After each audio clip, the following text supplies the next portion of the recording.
என் உயிரினும் மேலாக விளங்கக்கூடிய தாய்மொழியாம் தமிழ்மொழி முதற்கண் வணங்கி அனைவருக்கும் வணக்கம். இன்று காணொளி வாயிலாக நாம் காண இருப்பது 12ஆம் வகுப்பில் வரக்கூடிய இயல் 4. அந்த இயல் 4ல் இருக்கக்கூடிய இலக்கணமாக இருப்பது பா ஏற்ற பழகலாம்.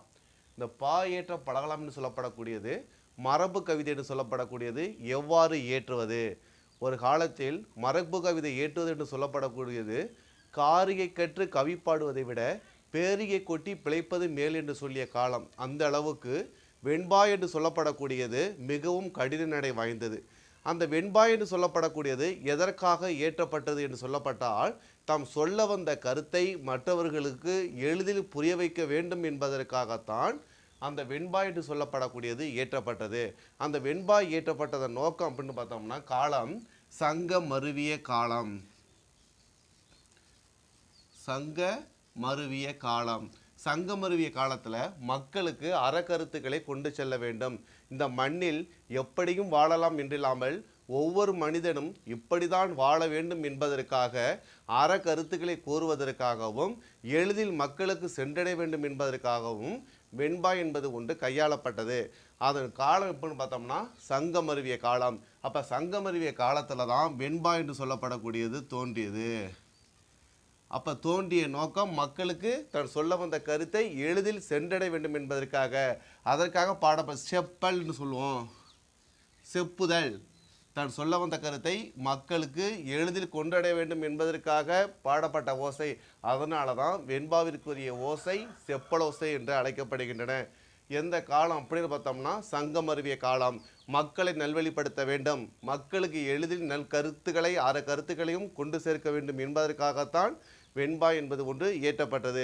அப்போ மற்ற இலக்கணம் என்று சொல்லப்படக்கூடியதெல்லாம் எல்லோராலும் ஏற்றப்பட முடியும்.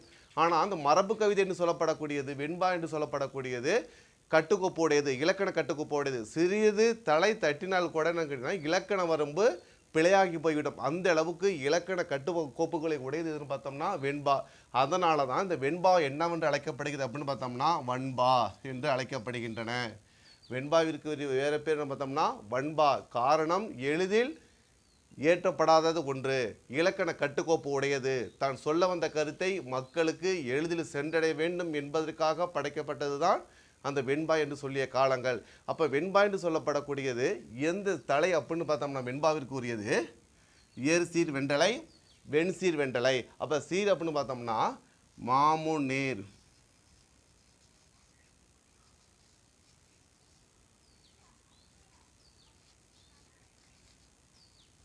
மாமுன்னிறை, விளமுன்னேறு, காய் முன்னேறு. இதுதான் வெண்பாவிற்குரிய வாய்ப்பாடு. இப்போ இது ரெண்டும் என்னன்னு பார்த்தோம்னா மாமுன்னேரையும் விளமுன்னேறு என்னன்னு பார்த்தோம்னா இயற்சீர் வெண்டலை, காய் முன்னேறு என்ன பார்த்தோம்னா வெண்சீர் வெண்டலை.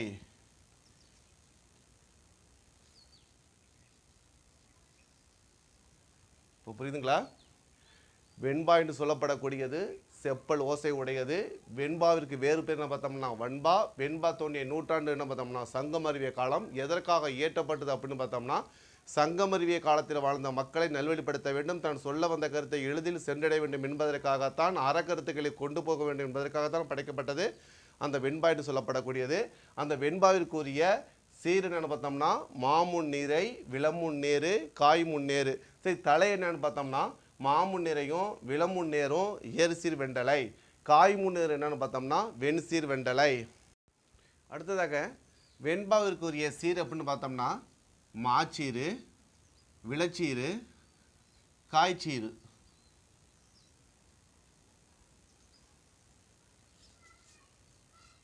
வெண்பாவிற்குரிய சீரு மாச்சீர், விளசீர், காய்ச்சீர். அப்புறம் ஈரச சீர் என்று அழைக்கப்படக்கூடியது பார்த்தோம்னா தேமா, புளிமா, கருவிலம், குவிலம். மூன்றாவது சீர் சொல்லப்படக்கூடியது பார்த்தோம்னா காய்ச்சீர், தேமாங்காய், புளிமாங்காய், கருவிலங்காய், கூவிலங்காய் என்று வரக்கூடியது. அப்போ வெண்பாவிற்குரிய சீர் அப்படின்னு பார்த்தோம்னா மாச்சீர், விளைச்சீர், காய்ச்சீர் என்று அழைக்கப்படக்கூடும். இப்போ பாருங்க, இரண்டடியில் பாடப்படக்கூடிய என்னென்னு பார்த்தோம்னா குறளடி வெண்பா. இரண்டடியில் பாடப்படுவது குறளடி வெண்பா. மூன்றடியில் பாடப்படுவது அப்படின்னு பார்த்தோம்னா நேரிசை சிந்தியல் வெண்பா. நேரிசை சிந்தியல் வெண்பா, இன்னிசை சிந்தியல் வெண்பா. 4 அடியில் பாடப்படுவது என்ன பார்த்தோம்னா நேரடி வெண்பா. 4க்கு மேலே படைக்கப்படுவது 4லிருந்து 12 வரைக்கும் பாடப்படுறதுக்கு பேர் என்ன பார்த்தோம்னா பக்டொடை வெண்பா. 13லிருந்து பாடப்படுவதுக்கு பேர் என்ன பார்த்தோம்னா கலிவெண்பா. புரியுதுங்களா? அப்போ வெண்பாவிற்குரிய சீர் மாச்சீர் விளைச்சீர் காய்ச்சீர் என்று அழைக்கப்படக்கூடும். 2 அடியில் பாடப்பட்டால் வேறு குரலடி வெண்பா, 3 அடியில் பாடப்பட்டால் நேரிசை சிந்தியல் வெண்பா அல்லது இன்னிசை சிந்தியல் வெண்பா. நேரிசை சிந்தியல் வெண்பா வரும், இன்னிசை சிந்தியல் வெண்பா வரும். 4ல் பாடப்பட்டால் நேரடி வெண்பா என்றும், 4 அதுக்கு 4 அடியிலிருந்து 12 அடி வரைக்கும் பாடப்பட்டால் அதுக்கு பேர் பக்டொடை வெண்பா என்றும், 13 பாடப்பட்ட அதுக்கு பேர் கலிவெண்பா என்று அழைக்கப்படக்கூடும். அப்போ ஒவ்வொருத்தரும் என்ன கேட்டோம்னா இதில் இருக்கக்கூடிய சீரையும் அடிகளும் தலைகளும் கொஞ்சம் நினப்பு வச்சுக்கோங்க. அப்போ வெண்பாவிற்குரிய தலை என்னன்னு பார்த்தோம்னா ஏறுசீர் வெண்டலை வெண்சீர் வெண்டலை. அப்போ வெண்பாவிற்குரிய ஓசை என்ன அப்படின்னு பார்த்தோம்னா செப்பலோசை. ஈட்டடி முச்சீராகவும் ஏனையடி நாற்சீராகவும் வரக்கூடியது. ஈட்டு பார்த்தோம்னா நாள் மலர் காசு பிறப்பு என்னும் வாய்ப்பாட்டு கொண்டு முடியக்கூடியது. அப்போ வெண்பா என்று சொல்லப்படக்கூடியது மொத்தம் எத்தனை வகைப்படும் பார்த்தோம்னா 7 வகைகள். குரலடி வெண்பா, நேரிசை வெண்பா, இன்னிசை வெண்பா, நேரிசை சிந்தில வெண்பா, இன்னிசை சிந்தில வெண்பா, பக்டடை வெண்பா, கலிவெண்பா என 7 வகைப்படக்கூடும். அப்போ இந்த வெண்பா என்று சொல்லப்படக்கூடியது பார்த்தோம்னா நம்ம ஒரு விகற்பத்தாலும் படைக்கப்படும். எதுக்கு என்று சொல்லப்படக்கூடியது ஒரு விகற்பத்தாலும் படைக்கப்படக்கூடும், அல்லது 2 விகற்பத்தாலும் படைக்கப்படலாம், பல விகற்பத்தாலும் படைக்கப்படலாம். இப்போ பாருங்கள் இதில் இருக்கக்கூடிய என்னென்னு பார்த்தோம்னா இந்த மாச்சீரு விளைச்சீரு காய்ச்சீரு சீர்கள் தலைகள் அடிகள் இதெல்லாம் கொஞ்சம் ஓரளவு தெரிந்து வைத்திருந்தால் நம்மளால என்னென்னு கேட்டிங்கன்னா ஒரு மரபு கவிதை என்று சொல்லப்படக்கூடிய நம்மளாலையும் படைக்கப்பட முடியும். அடுத்ததாக நேரிசை வெண்பா இன்னிசை வெண்பா. இப்போ நேரிசை வெண்பாக்குரிய பாடல் தான் இவை. ஆழ அமுக்கி முகைக்கினும் ஆழ்கடநீர் நாளி முகவாது நாணாளி தோழி நிதியும் கணவனும் நேர்படினும் தம்தம் விதியின் பயனே பயன். இது நேரிசை வெண்பாவுக்குரிய ஒரு பாடல். இப்போ நேரிசை வெண்பான்னு பார்த்தோம்னா 4 3 தனிச்சொல் 4 3ன்னு வந்துச்சுன்னா இதுக்கு பேர் நேரிசை வெண்பா. எளிமையாக நினைப்பு வச்சுக்கோங்க. 4 3 தனிச்சொல் பெற்று 4 3ன்னு வந்துச்சுன்னா நேரிசை வெண்பா. 4 4 4 4ன்னு வந்து எல்லாமே தனிச்சொல் இல்லாமல் வந்துச்சுன்னா இது இன்னிசை வெண்பா. புரியுதுங்களா? எல்லாமே 4ன்னு வந்துச்சுன்னா அது இன்னிசை வெண்பா. 4 3 தனிச்சொல் 4 3ன்னு வந்துச்சுன்னா அது நேரிசை வெண்பா. இப்போ பாருங்க, ஆழ அமுக்கி முகைக்கினும் ஆழ்கடனி நாளி முகவாது நாணாளி தோழி. இப்போ பாருங்க 3வது சீரில் என்ன பார்த்தோம்னா 2வது சீர் பார்த்தோம்னா லி. வரக்கூடிய சீரில் 2வது எழுத்து பார்த்தோம்னா லி. இது ஓரேது கை. அடுத்ததில் பாருங்க, நிதியும் கணவனும் நேர்படினும் தம்தம் விதியின் பயனே பயன். இது 2ம் ஓரெதுகை, அடுத்த 2ம் ஓரெதுகையில் வந்திருக்கக்கூடியது. வரக்கூடிய சீர் வந்து எதுகை வைத்து படைக்கப்பட்டிருப்பது ஓரெதுகை, அடுத்த 2ம் பார்த்தோம்னா இன்னொரு வேறு ஒதுகை. இப்போ இதே போல் முதல் 2 அடியும் ஓர் எதுகையில் வரலாம், அடுத்த 2 ஒரு எதுகையில் வரக்கூடியது. 4ம் பார்த்தோம்னா ஓர் எதுகையிலும் படைக்கப்படக்கூடிய பாடல்களும் இருக்கின்றன. அப்போ நேரிசை வெண்பாவுக்கும் இன்னிசை வெண்பாவுக்கும் வித்தியாசம் பார்த்தோம்னா 2வது அடியில் 3வது சீர்பட்டு தனிச்சொல் பெற்று இருக்கும். ஆனால் இன்னிசை வெண்பாவில் பார்த்தோம்னா தனிச்சொல் பெறாமலே வந்திருக்கக்கூடிய இதுதான் வித்தியாசம். 4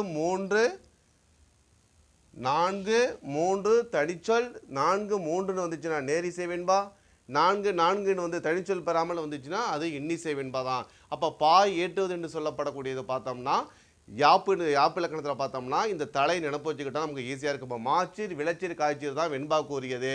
அப்போ மாமுன் நிறை விளமுன் நேர் வந்தால் ஏர்சீர் வெண்டலை, காய் முன் நேர் வந்துச்சுன்னா வெண்சீர் வெண்டலை என்று பிரித்து பார்க்கின்ற பொழுது நமக்கு தலைகள் தட்டாது. அதனால தான் இப்போ பாருங்கள், தலைத்தல் என்ற பொருளுக்கு என்ன பொருள் அப்படின்னு பார்த்தோம்னா கட்டுதல். தலைத்தல் என்று சொன்னாலே கட்டுதல் அல்லது பிணித்தல் என்று பொருள். இப்போ நண்பர்கள் வந்து சாலையில் வரிசையை கைகோர்த்து செல்வது போல அந்த சீர்களும் ஒன்றன் பின் ஒன்றாக கைகோர்த்து வரும். எங்கே தவறு இருக்கிறதோ அங்கே தலைகள் தட்டும். அப்போ வெண்பாவிற்குரிய சீரும் வெண்பாவிற்குரிய தலையும் நம்ம வைத்து பிரிப்போமானால் நம்மளாலையும் கவிதை என்று சொல்லப்படக்கூடியது இயற்றப்படக்கூடும். இளைய மாணவ செல்வங்களே, உங்களுக்காக படைக்கப்பட்டிருக்கக்கூடிய இந்த யாப்பிலக்கணம் சொல்லப்படக்கூடிய நம்மளாலையும் எந்த கவிதையும் படைக்க முடியும் என்பதனை இந்த பாயிட்ட பலகலம் வாயிலாக நமக்கு தெரிய வருகின்றன. இதனுடைய தொடர்ச்சியை அடுத்த இயலில் நாம் பார்ப்போம். மீண்டும் சந்திப்போம். நன்றி, வணக்கம்.